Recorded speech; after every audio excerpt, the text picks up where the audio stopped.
In the 4.5 billion year history of our planet, there have only been 5 major mass extinction events, the most recent being 65 million years ago with the extinction of the dinosaurs. And if the Journal of Science is correct, we're right in the middle of Earth's 6th extinction. However, this time it's a little different because instead of life being wiped out by a meteor, we're doing it to ourselves.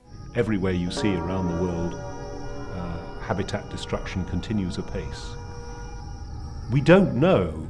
The really important thing is we don't know what this is going to do, because other extinctions have not been like this one. They haven't been wholesale removal of habitats because of the activities of one species.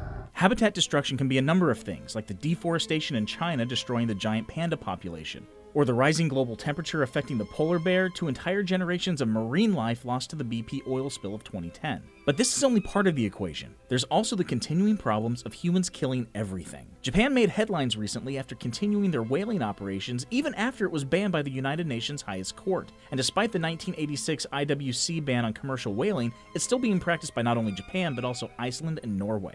And besides whaling, there's the overfishing of sharks, the poaching of rhinos and elephants, just to name a few. In fact, elephant poaching has gotten so bad, many of the newborns lack the tusks that make them so valuable to poachers. That's right, they're already adapting to keep from being killed. So just how bad is it? According to the research, humanity is responsible for an extinction rate up to 10,000 times greater than the natural rate. That's 27,000 species a year, gone.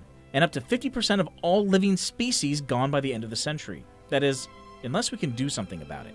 This new extinction being mostly humanity's fault could actually be the silver lining in all of this. It means that since we are at fault, we also have the ability to change it. The Antarctic ice shelf is now melting faster than it can freeze. It's past the point of no return, and that really should be our last wake-up call. We're dependent on Mother Nature for our very well-being and survival. If we don't see that, then our priorities will continue to be driven by man-made constructs. This isn't just our planet. It's an interconnected, complex, and fragile system we all depend on. Let's stop poisoning our home and killing off animals for their teeth and fins and start thinking about the future.